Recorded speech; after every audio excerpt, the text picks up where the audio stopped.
14.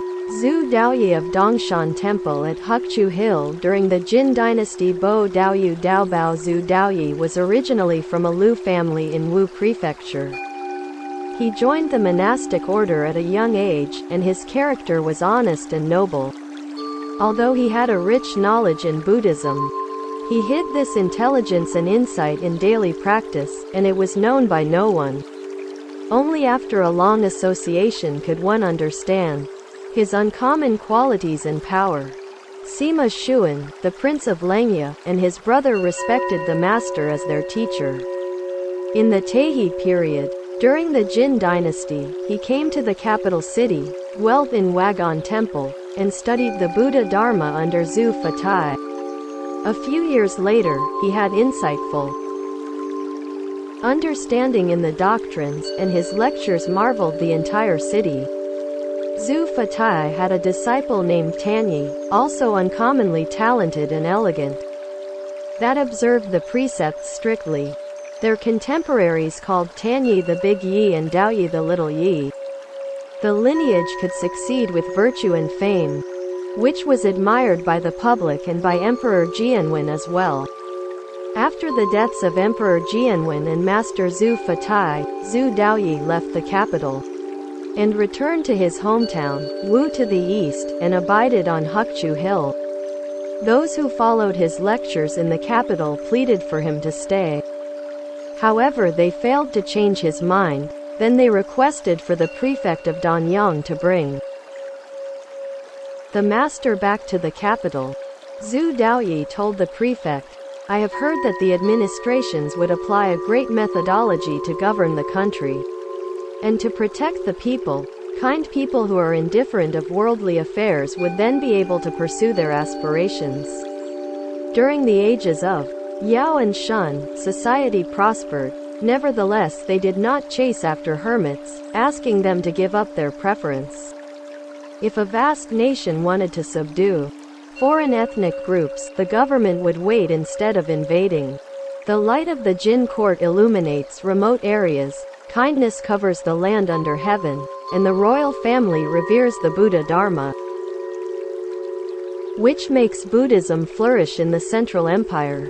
Thereupon, foreign people come to this great country in rough clothes, holding Buddhist staffs to widely preach the Dharma. Despite having to travel thousands of miles, they are able to give up secular attachment, abandon material desires, purify their minds, and rid themselves of the passions.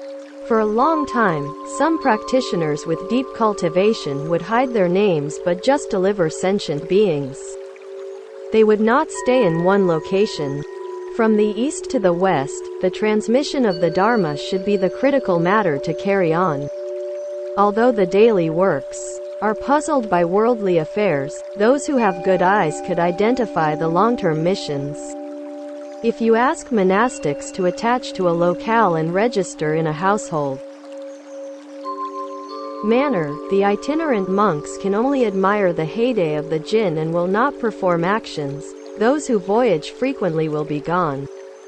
This policy will result in unfavorable conditions to the society and damage the fame of His Majesty.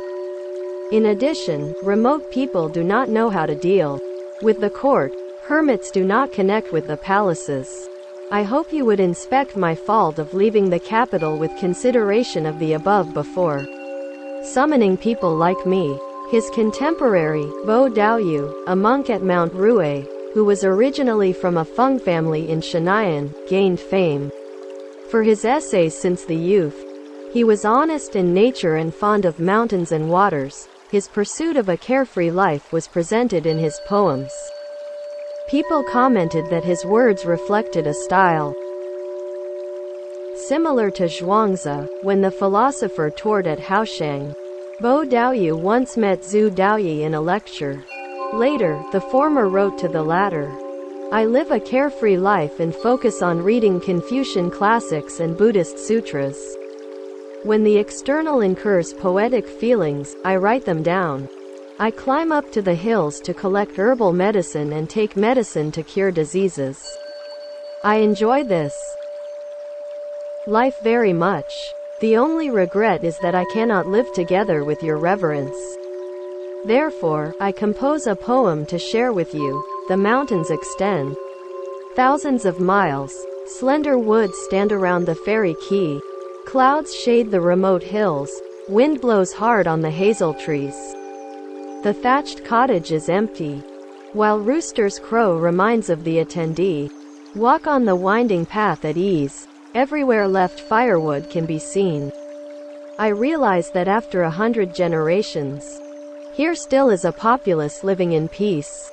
After receiving this letter, Zhu Daoyi wanted to get acquainted with him as well, hence moved eastwards to live in seclusion with Bo Daoyu in the mountains, enjoying the studies and recitation of sutras.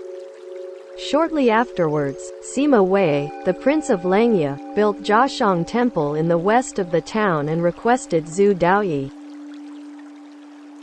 to assume the abbot position, due to his virtue and fame. Zhu Daoyi donated robes and other necessities to the temple. He also made 1,000 Buddha images carved on golden leaves. Since Zhu Daoyi was versed in Buddhist doctrines and non-Buddhist classics as well as virtuous and strictly observant of precepts, Bhiksus and bhiksunis of all directions respected and followed him.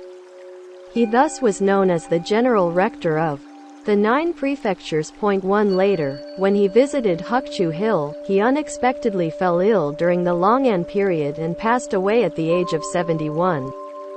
Thereupon he was buried at the south end of the hill.